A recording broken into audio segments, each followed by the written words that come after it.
अस्सलाम वालेकुम student.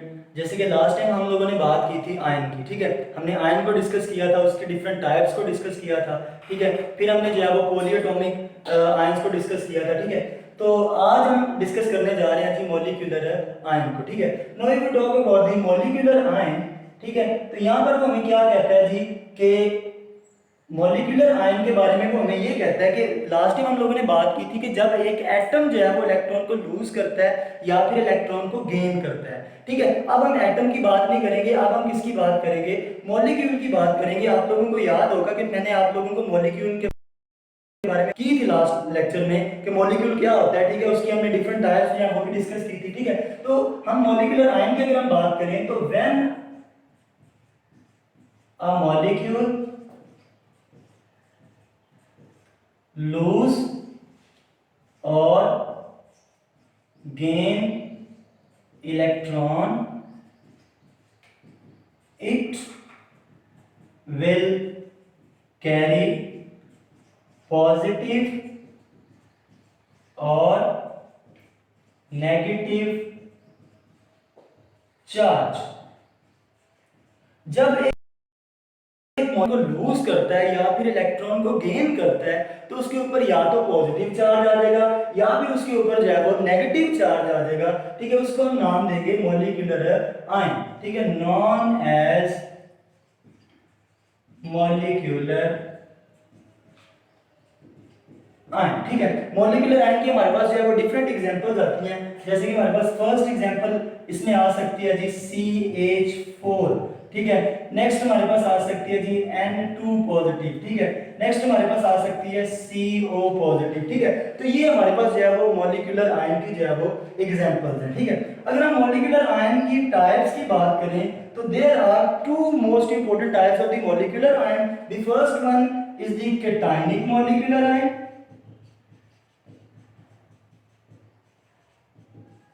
while the second one is anionic molecular ion.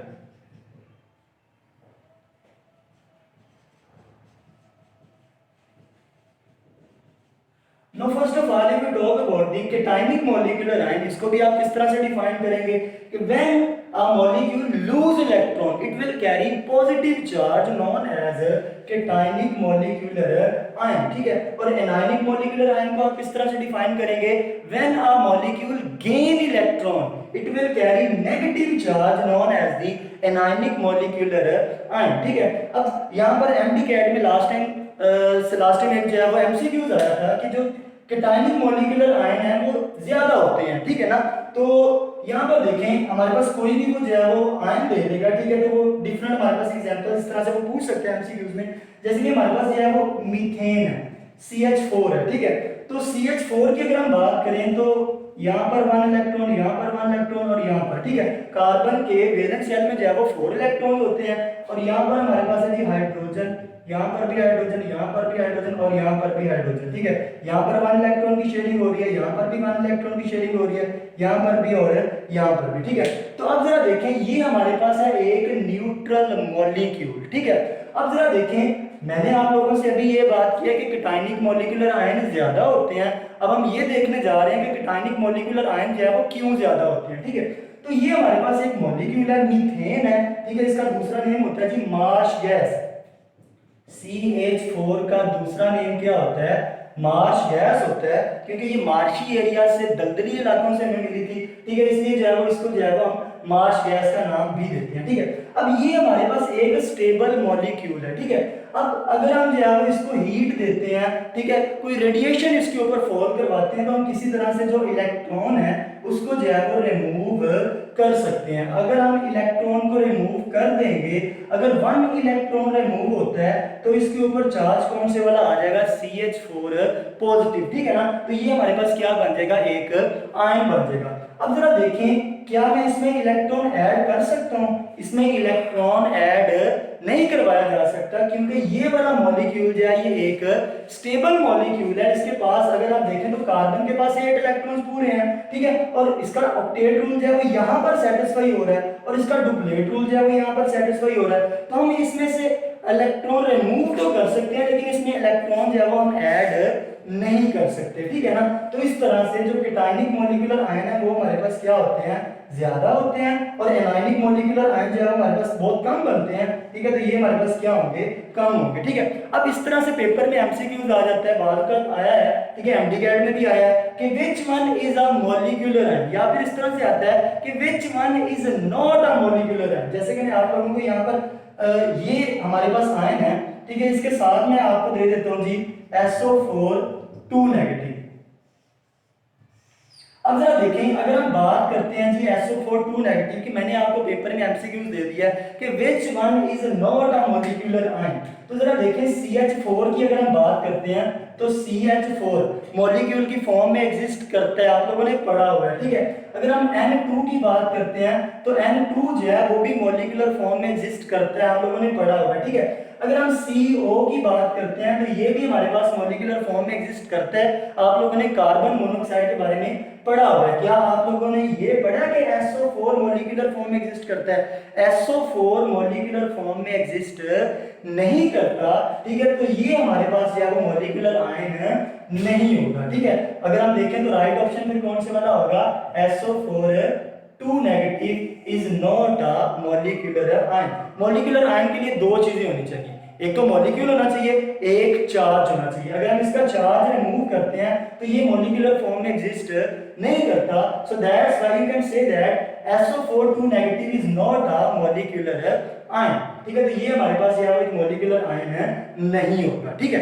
अब जरा देखें तो नेक्स्ट हमारे पास आते हैं जी सोर्सेज, कि कौन कौन से वाले सोर्सेज आप यूज करते हैं मॉलिक्यूलर आयन की फॉर्मेशन के लिए। तो इसके लिए हम डिफरेंट तरह के सोर्सेज है वो यूज कर सकते हैं, हीट के थ्रू भी आप मॉलिक्यूलर आयन की फॉर्मेशन करवा सकते हैं, ठीक है। इसके अलावा जो आपकी बुक में यहाँ पर मेंशन किए हुए हैं वो आपके पास आती हैं जी अल्फा रेज। अगर हम किसी मॉलिक्यूल के ऊपर अल्फा रेज है वो फॉल करवाते हैं और इलेक्ट्रॉन को रिमूव करवा देते हैं तो वो कन्वर्ट हो जाएगा इनटू मॉलिक्यूलर आयन। इसी तरह से हमारे पास आते हैं जी एक्स रेज। अगर हम किसी मॉलिक्यूल के ऊपर एक्स रेज फॉल करवाते हैं और इलेक्ट्रॉन को रिमूव कर देते हैं तो वो भी हमारे पास किस में कन्वर्ट हो जाएगा, मॉलिक्यूलर आयन में कन्वर्ट हो जाएगा, ठीक है।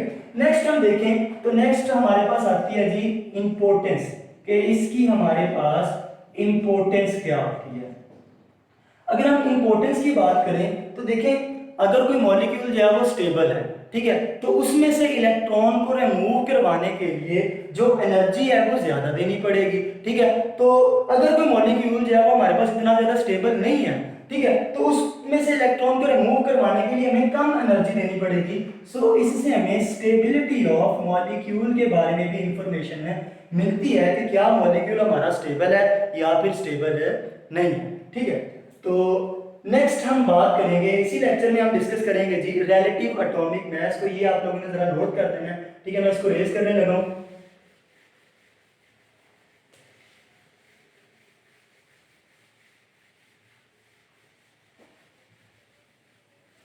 जी बच्चों, अगर हम बात करें जी रिलेटिव एटॉमिक मास, हम बात करने जा रहे हैं जी रिलेटिव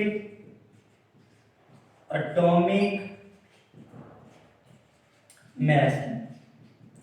अगर हम रिलेटिव एटॉमिक मास की बात करें तो हमें पता है कि atom is a smallest particle, ठीक है। अब एटम इतना ज्यादा छोटा पार्टिकल है कि हम उसका वेट नहीं कर सकते, ठीक है। और एटम जब एक स्मॉलेस्ट पार्टिकल है तो एटम का मास भी जो है वो क्या होगा, एक्सट्रीमली स्मॉल।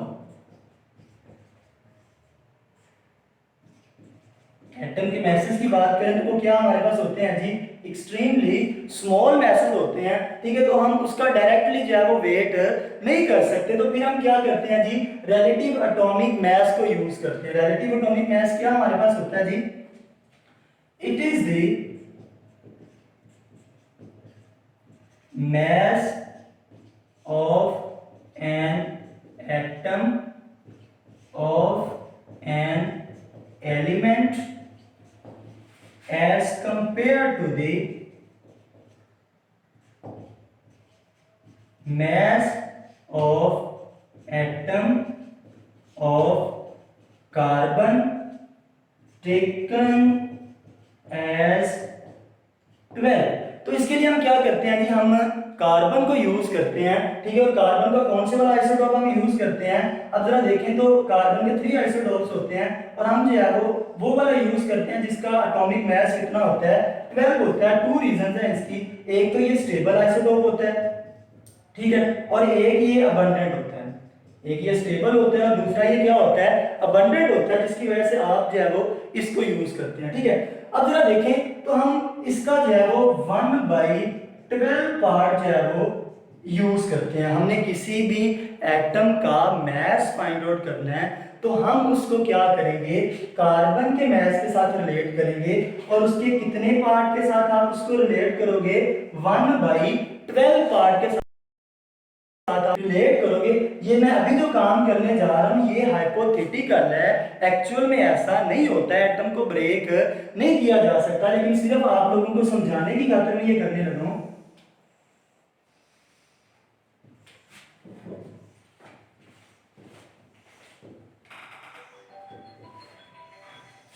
अब जरा यहां पर देखें तो हमारे पास कार्बन एटम है, ठीक है, 1 2 3 4 5 6 7 8 9 10 11 और 12, ठीक है। सपोज कर लें कि हमने इसको जो है वो डिवाइड कर लिया कितने पार्ट्स में, 12 पार्ट्स में, तो आप इस कार्बन का कौन से वाला पार्ट यूज करोगे, 12 वाला पार्ट यूज करोगे। इसको किसी भी एटम के मास को आप 1/12 पार्ट के साथ जो है वो कंपेयर करवाओगे, मतलब आप उसको कितने के साथ कंपेयर करवाओगे, 1 AMU के साथ जो है वो आप उसको कंपेयर करवाओगे। सपोज कर लें कि मैंने ऑक्सीजन का मास जो है वो फाइंड आउट करना है, ठीक है, तो ऑक्सीजन का मास फाइंड आउट करने के लिए मैं इस तरह के कितने पार्ट यूज करूंगा, मैं इस तरह के जो है वो 16 पार्ट यूज करूंगा, 1 2 3 4 5 6 7 8 9 10 11 12 13 14 15 और 16। मैं इसके कार्बन के ये वाले जो पार्ट है 16 पार्ट यूज करूंगा, और इस तरह से मैं ऑक्सीजन का जो मास है वो फाइंड आउट कर लूंगा। इसके हमारे पास डिफरेंट एग्जांपल्स आती हैं, जैसे कि हमारे पास हाइड्रोजन का अगर हम देखें तो हाइड्रोजन का मास हमारे पास कितना होता है जी, 1.008 AMU। इसी तरह से आप ऑक्सीजन का देखें तो ये ऑलमोस्ट जो है वो 16 होता है, 15.9 AMU, ठीक है। इसी तरह से आप नियोन की बात कर लें, ठीक है, तो नियोन का हमारे पास कितना होता है, 20.17 AMU, ठीक है। इसी तरह से आप अगर हम बात कर लेते हैं यूरेनियम की, तो यूरेनियम का जो है वो हमारे पास कितना होता है, 238.02 AMU। इसी तरह से हमारे पास और भी डिफरेंट एग्जांपल्स आ सकती हैं, जैसे कि हमारे पास कॉपर की एग्जांपल आ सकती है, ठीक है। तो इस तरह से हम किसी भी एटम का मास फाइंड आउट करने के लिए, क्योंकि एटम जो है एटम का मास बहुत ज्यादा स्मॉल होता है, ठीक है, इसलिए हम उसको डायरेक्टली मेजर नहीं कर सकते। उसको मेजर करने के लिए हम क्या यूज करते हैं, कार्बन यूज करते हैं, ठीक है, और उसका 1/12 पार्ट यूज करते हैं, ठीक है। और उसकी अगर हम बात करें तो वो हमारे पास कितना आता है, 1 AMU आता है, ठीक है। इसके साथ कंपेयर करते हैं, जैसे कि ऑक्सीजन की बात की, ठीक है, तो ऑक्सीजन के साथ कंपेयर करने के लिए इस तरह के हमें कितने यूनिट यूज करने पड़े, 16 यूनिट जो है वो यूज करने पड़े। तो इस तरह से हम किसी भी एटम का जो मास है वो फाइंड आउट कर सकते हैं।